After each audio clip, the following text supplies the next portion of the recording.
Hey guys, Alex and Eric from Paramount, and we just want to talk to you about bench press a little bit today.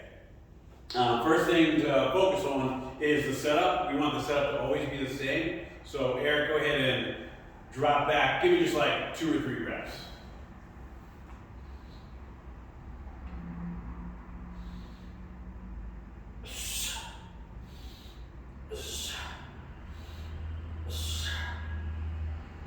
Nice.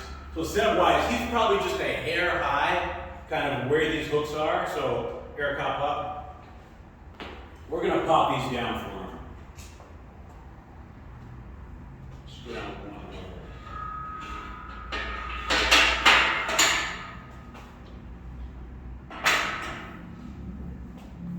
Don't even reps, just pop it off and then pop it back in. Perfect. So this is a better height for him, because basically he can pitch those shoulder blades down and back, grab a hold of the bar, bring it forward, knock out his reps, and then when he's done, he can finish that last rep to full extension, take it straight back.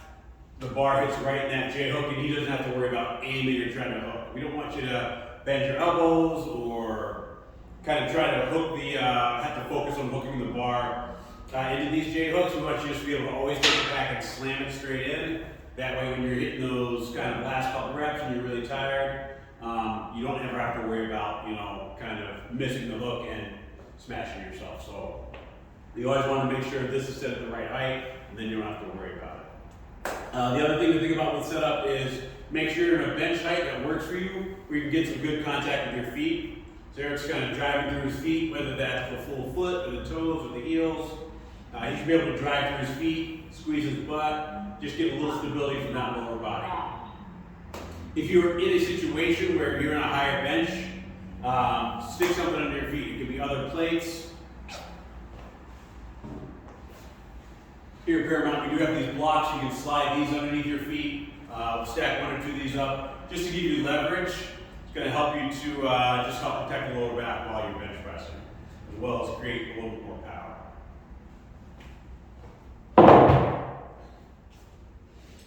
All right, so let's get into what he's actually doing when he's bench pressing. So first thing is Eric lies back.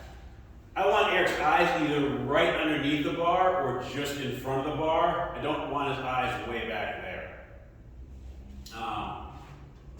That's just going to help make sure we don't get caught into these hooks as he's lifting. So eyes right underneath the bar or just in front of the bar. Once we got that down, he's going to measure. So we're going to have him measure with his thumbs. We can play with it, but for now, a good place to start is thumbs on the edge of where the bar goes from smooth to rough. So he's got his thumbs right there, and now we know whether this bar is crooked or this rack's crooked, no matter what, Eric's body is lined up with this barbell the way it needs to be. Now that he's even, he can go ahead and wrap his thumbs underneath, pinch his shoulder blades back. He's going to bring that bar forward, pinch his shoulder blades down and back again. And then just knock out 2 or 3 reps for me.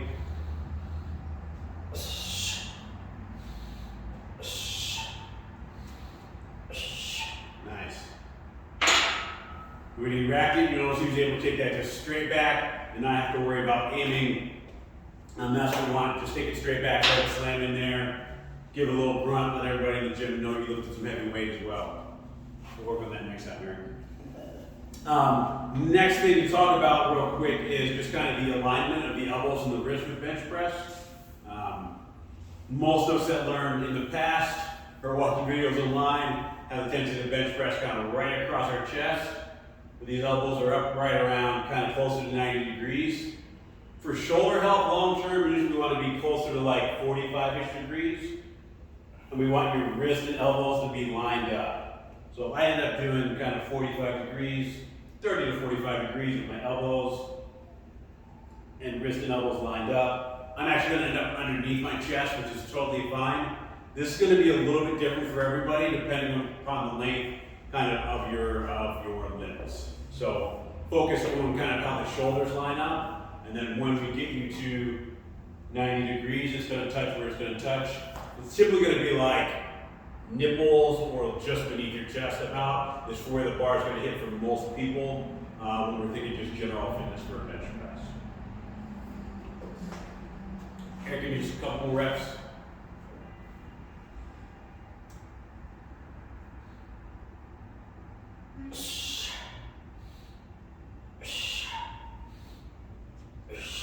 Nice.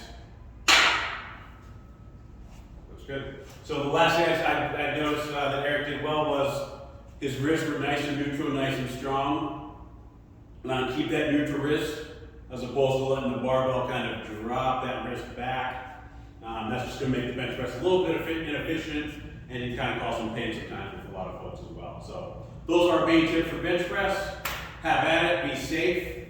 One other thought, if you are bench pressing without a spot, I'd recommend getting in the habit of actually bench pressing without clamps.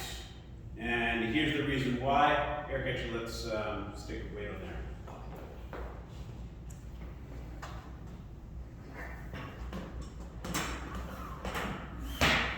Circle that over there.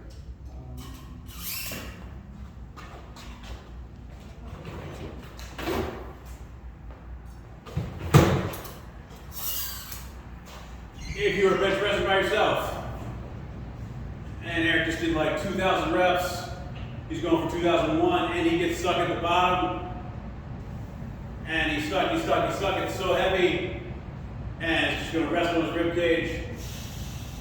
Now he's just stuck, there's no one here to spot him.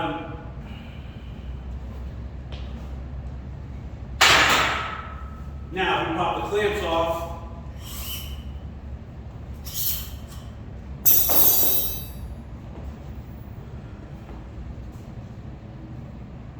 couple reps, 999, 1,000, and Eric gets stuck and he's here by himself or doesn't have a spot super close.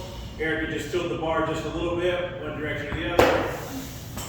Boom. And now Eric can get up from underneath. Pro tip, if you are benching and you're going to be kind of pushing your limits, I recommend actually benching without the clamps. That way, if you end up getting stuck, you can pop out of there and not create a bit of a situation there.